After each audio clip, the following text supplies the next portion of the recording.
Exactly worried about it. I understand New Hampshire very well. I'm leading Biden in all of the polls. A guy like Biden, there's nothing he can run on. Everything he's turned out, it's turned out badly. Who would be in the running for vice president? Well, I can't tell you that, really. I mean, I know who it's going to be. He knows who it's going to be. Joining me right now is former senior counselor to President Trump, Kellyanne Conway, and former House Speaker, Newt Gingrich. Great to see you both. Thank you so much for being here. Kellyanne, do you know who his VP candidate is? I have a fairly good idea, and I'm favorable toward it. But it shows you that Donald Trump, if not the rest of us, have known that he long ago shifted to a general election strategy. He's got his eye on his fire placed on Joe Biden, where these would-be primary and caucus opponents, primarily DeSantis and Haley, are still talking about Donald Trump. Look, I think Trump's dominance in Iowa is a bigger story than we're allowing it to be, especially with all the media now saying, well, how much of a margin will matter? 1 point will matter. A win is a win. But his dominance to me, Maria and Newt, is because he is the guy actually elevating issues and policy prescriptions. Ironically, he's the most all-message person in these town halls by Fox, and when he's talking to the voters, even though he has spent less time in Iowa and less money in Iowa than Haley or DeSantis, it seems. When Nikki Haley says this week, I'll bring less chaos to the White House, what Iowa caucus voter is saying, I want less chaos, when there's chaos and crisis everywhere? They're saying there's too much chaos at the border, in Ukraine, in the Middle East, with crime, at the gas pump, in the grocery store. But they don't blame Donald Trump for that. They blame Joe Biden. So I'm just surprised that Haley and DeSantis never really came out and said, here's my 3-point plan for X, or I'm going to break news tonight. Here's my 4-point blueprint to do Y. They have no equivalent of Newt Gingrich's contract with America. And so there's that. The other thing is people in Iowa are anxious about the economy. They're annoyed with Biden, and they are they're angry about the border. And these are 3 things that Trump is taking head on. Yeah, Mr. Speaker, let's talk about that, because you've seen all of this ups and downs around these primaries many times before. What are your expectations going into the caucuses on Monday?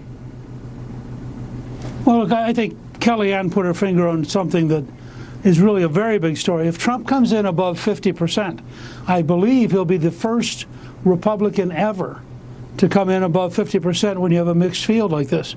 And that's an extraordinary achievement. That means that out of all the people they could pick, well over half picked Trump. You know, I want to make 2 points about President Trump. First, he's not a candidate. He is the leader of a movement.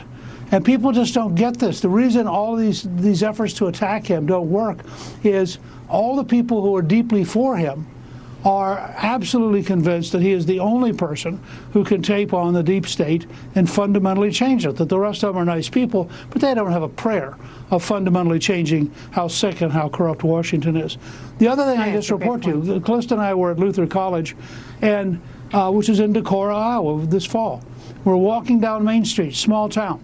There is a Trump headquarters in Decorah, Iowa, run by local volunteers, no money from the Trump campaign, just because they like Trump. This is happening all across the country and represents a kind of grassroots rebellion that we have really, in my lifetime, never seen on this scale. But he's facing a slew of upcoming trials that collide with this year's election cycle. He's got 91 felony counts across 2 states and 2 federal districts. My guess is if he wins both Iowa and New Hampshire, it is over. Second, you just saw the district attorney, Fani Willis, blow up her own case. She clearly is a crook. She was stealing money from the public, giving it to her boyfriend. Now learned, because some people have been trailing the money, that he was meeting with the January 6th committee in collusion. He was meeting with the Biden White House in collusion. I think it's possible every single aspect of that case will be thrown out. And I have a hunch the same thing may start to happen to some other cases. But Kellyanne, same question for you. Let me just say, Trump reacted to the civil fraud case against him in New York on Thursday, saying that it's all one big political stunt. Watch this. This was a political witch hunt for election interference, but also for getting somebody elected because you wanted to get the publicity. It's a disgrace, and they should pay me damages. Kellyanne, can he get through this and actually swim toward the election and win it? So far, yes, and for the reason that he just articulated, Maria, If these cases against Trump were the first time that people assailed him and went after him, then they may have a point. But this is just an ongoing pattern. It'd be entirely different if he were convicted of something, maybe. But in the meantime, you got Joe Biden looking all weak and wispy, and you have Donald Trump looking all strong and sturdy.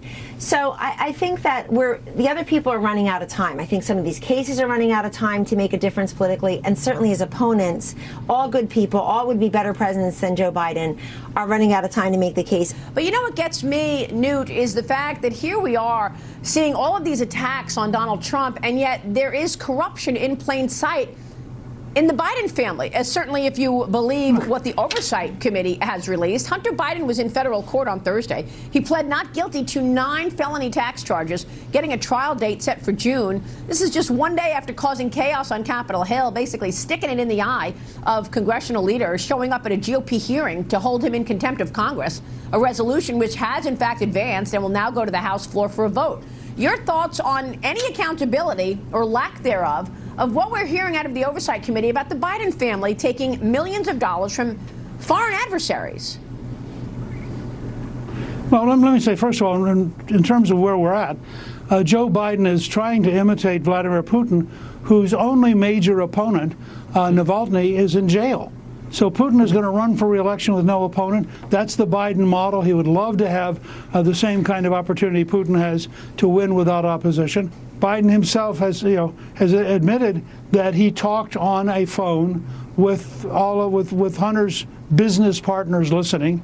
We know Biden went to Cafe Milano to meet with 14 of the oligarchs from around the world who were Hunter's business partners, and we're supposed to believe that as vice president, Biden wasn't routinely betraying America. And frankly, you can understand our foreign policy better if you assume that this is an Iranian-Chinese administration in the White House that actually looks after Iran and China more than it looks after American interests.